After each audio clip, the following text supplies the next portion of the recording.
Meus amigos, aqui mais uma videoaula do projeto PAR, projeto Aprendendo na Rede. E hoje iremos estar fomentando, discutindo, colocando em pauta o assunto células-troncos.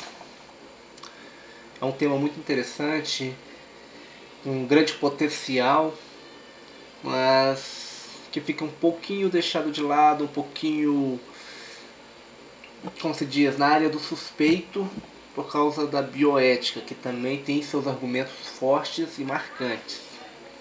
Mas vamos lá, vamos prosseguir então com a aula. O intuito hoje é estar explicando o que são células-troncos, da onde que você adquire alguns modelos de células-troncos, mesmo na forma embrionária quanto na forma adulta, e algumas doenças que podem ser tratadas com a utilização de células-troncos. Ainda é uma ciência que está em expansão, está em pesquisa, não é 100% garantida o uso de células-troncos, mas tem um potencial enorme. As células-troncos são células que possuem a melhor capacidade de se dividir. Elas dão origem a duas células semelhantes às progenitoras. Vale ressaltar que as células-troncos de embriões são as que têm maior capacidade de se transformar, num processo que também é conhecido por diferenciação celular, em outros tecidos do corpo, como ossos, nervos, músculo e sangue. Ou seja, as células de embriões são que têm maior capacidade de se transformar em outros tipos de tecidos. Vamos deixar isso bem ressaltado.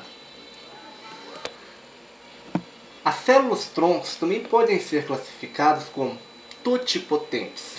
O que são células totipotentes? São aquelas células que são capazes de diferenciar-se em todos os 216 tecidos que formam o corpo humano, incluindo a placenta e o anexo embrionários. As células totipotentes são encontradas nos embriões nas primeiras fases de divisão, isto é, quando o embrião tem até 16 a 32 células, o que corresponde de 3 a 4 dias após a fecundação. Eis o maior impasse do uso de tais células.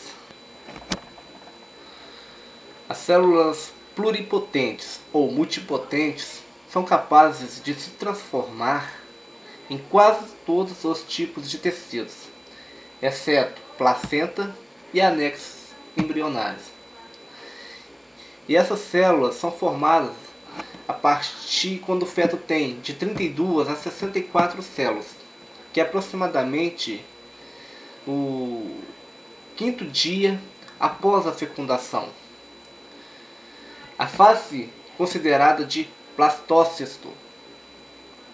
As células internas do blastócito são pluripotentes, enquanto as células da membrana externa destinam-se à produção da placenta e as membranas embrionárias.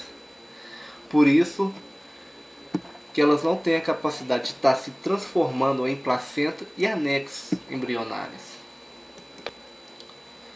Já as células oligotentes são aquelas células que se diferenciam em pouquíssimos tecidos. As unipotentes são aquelas células que se diferenciam em um único tecido, o próprio nome já lhe diz.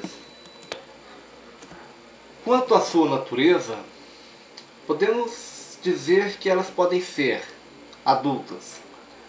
Elas são adultas quando são extraídas de diversos tecidos humanos, tais como medula óssea, sangue, fígado, cordão umbilical, placenta, enfim, várias outras. Essas duas últimas, a cordão umbilical e placenta, já são consideradas células adultas.